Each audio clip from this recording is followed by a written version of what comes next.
नमस्कार। आज हमारे साथ में बातचीत के लिए बहुत ही ख़ास मेहमान मौजूद हैं। हमारे साथ मौजूद है राजस्थान सरकार में मुख्य सचिव के पद पर पदासीन श्री निवास सर। सर आपका बहुत-बहुत स्वागत है, बहुत-बहुत धन्यवाद दूरदर्शन से बातचीत करने के लिए।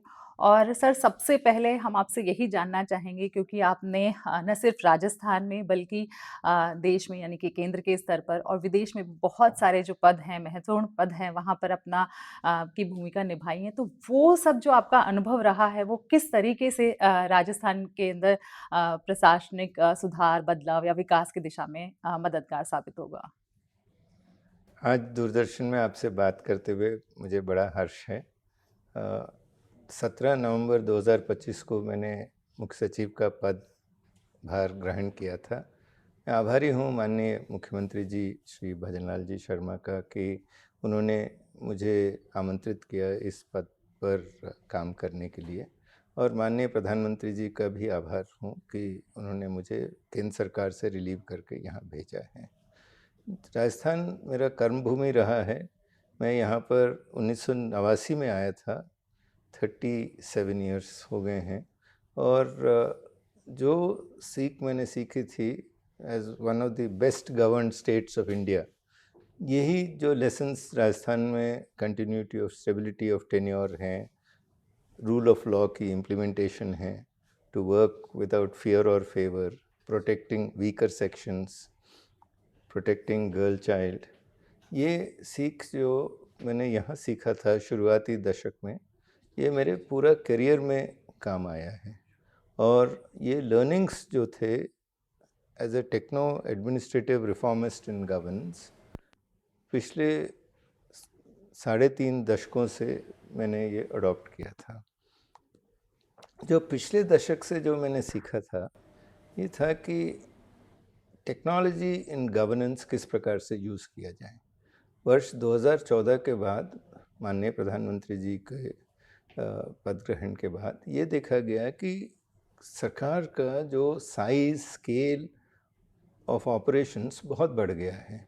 जैसे जनधन अकाउंट्स आज सबके पास हैं, आधार सबके पास हैं, मोबाइल हैं।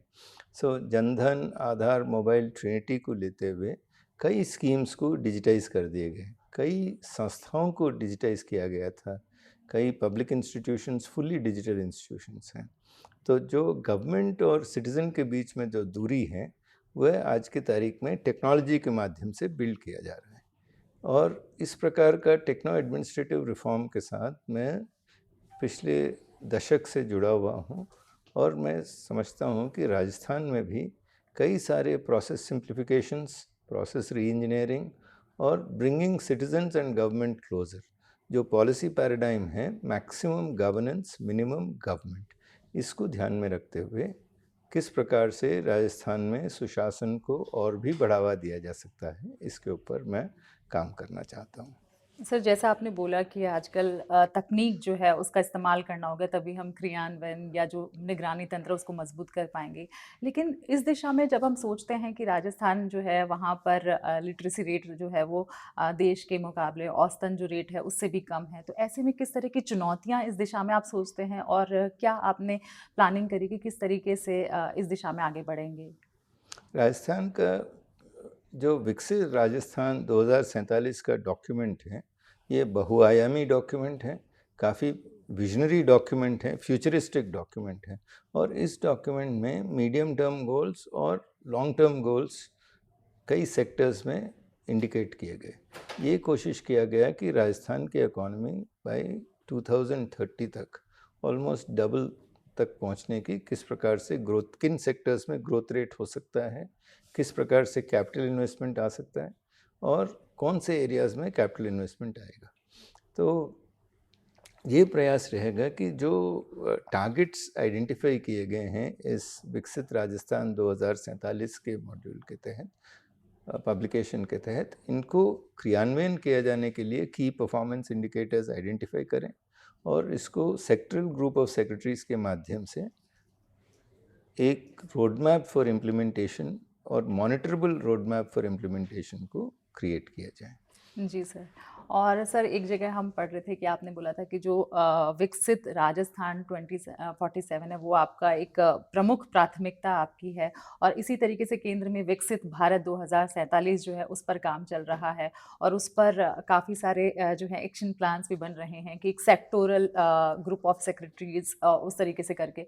तो क्या सर आपके पास में, क्योंकि आप वहाँ से आए हैं, तो किस तरीके से एक नया विज़न होगा ताकि ये जो डॉक्यूमेंट है इसको हम ज़्यादा अच्छे तरीके से इम्प्लीमेंट कर सकें? जो विकसित भारत है 2047 एक व्यापक व्यूह रचना है। इसमें कई वर्षों से काम हो रहा है नीति आयोग के माध्यम से। सेक्टरल ग्रुप ऑफ सेक्रेटरीज हैं, हर ग्रुप को अपने अपने सेक्टर में टारगेट्स डिटरमिन करने हैं और इसको आगे बढ़ाना है।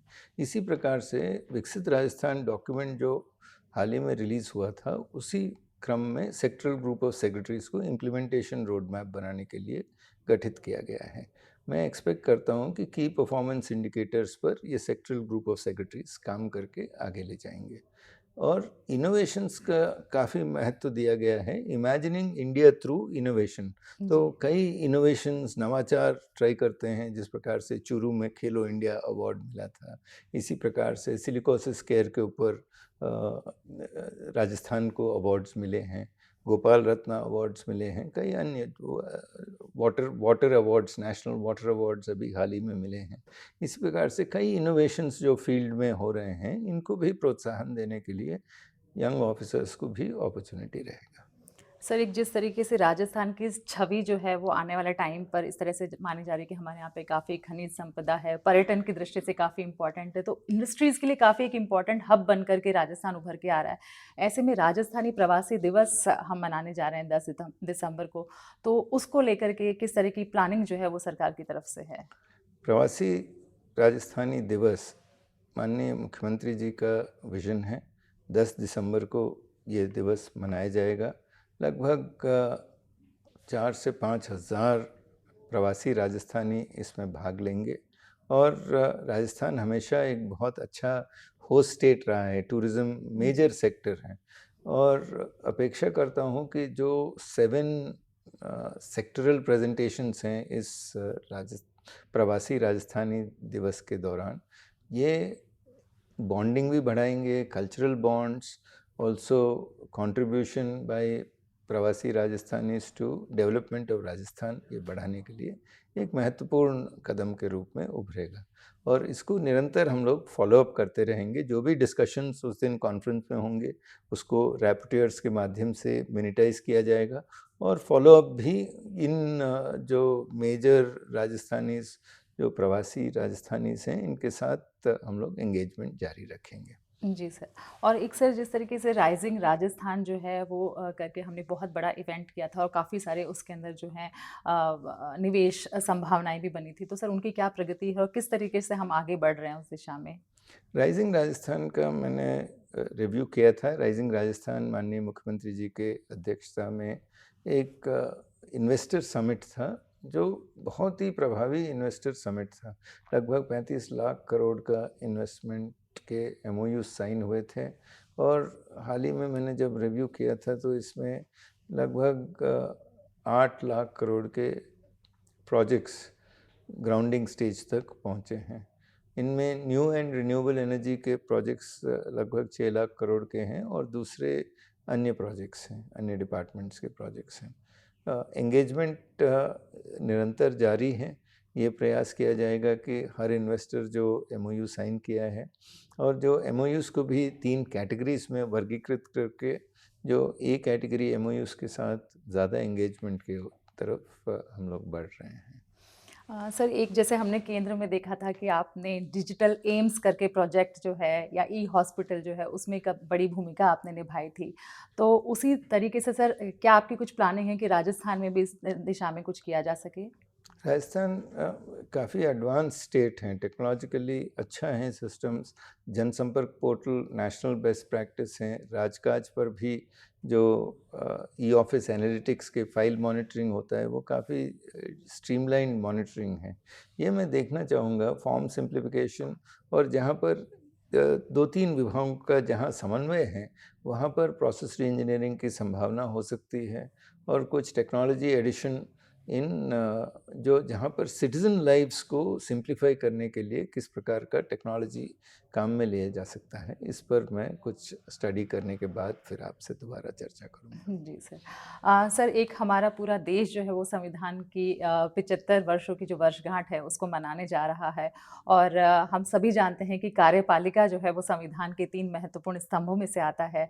आपने अपने 36 वर्षों के लगभग कार्यकाल में कार्यपालिका में भूमिका भी निभाई है और कार्यपालिका को बहुत करीब से भी देखा है। तो आप उसको किस तरीके से देखते हैं कि क्या संविधान निर्माताओं ने जो भूमिका ब्यूरोक्रेसी या कार्यपालिका को दी थी वो कितना हम निभा पाए और आगे जो कमियां भी अगर हमारे पास में रही हैं तो उनको हम किस तरीके से सुधार सकते हैं? राष्ट्रीय संविधान दिवस नवंबर 26 को मनाया जाएगा। इस दिवस के दिन सारे अधिकारी, कर्मचारी प्रिएम्बल रीडिंग करेंगे और उसके पश्चात जो राष्ट्रीय इवेंट्स हैं उनमें भी भाग लेंगे और इस प्रक्रिया के माध्यम से हम लोग अपने आप को रीडेडिकेट करेंगे। संविधान देश का बेसिक लॉ है, basic law of the land है और constitutional values are not only legal values पर they are also moral and ethical values. तो ये वैल्यूज़ हम लोगों को पूरा जीवन में अपनाना है, whether they are a individual citizen, a public servant और इन एनी अदर प्रोफेशन। तो ये these values have to be lived throughout. जो संविधान में जो रूल ऑफ लॉ के प्रति जो वैल्यूज़ आउटलाइन किए गए हैं, इनके प्रति हम सब जितने अधिकारी हैं, कर्मचारी हैं और मेरे साथीगण से भी सभी को आमंत्रित किया हूँ 26 नवंबर को कि हम लोग let us rededicate ourselves to the values enshrined in the constitution. तो सर, किस तरह की तैयारियां चल रही हैं यहाँ पर जो संविधान दिवस है इसको मनाने की राज्य में? प्रिएम्बल रीडिंग का सेशन हम लोगों ने रखा है जी सर। और उस दिन सारे ऑफिशियल्स कॉन्फ्रेंस रूम में प्रिएम्बल पढ़ेंगे और उसके बाद जो नेशनल लेवल इवेंट हैं उसमें हम लोग भाग लेंगे। एक सर, चूँकि आप मुख्य सचिव हैं और जितने भी राजस्थान के जो प्रशासनिक अधिकारी हैं और अधिकारी ही नहीं, जो सिविल सर्विसेज की तैयारी करने वाले लोग हैं वो भी आपको एक आदर्श की तरह देखते हैं। तो ऐसे में आप क्या संदेश देना चाहेंगे कि एक प्रशासनिक अधिकारी है उसमें कौन-कौन से गुण होने चाहिए और उसको अपने जो जीवन है उसमें किस तरह के आदर्शों या मूल्यों का पालन करना चाहिए? हाँ, एक मैसेज ज़रूर देना चाहता हूँ कि there are no shortcuts to success and relentless commitment to excellence should be a trait.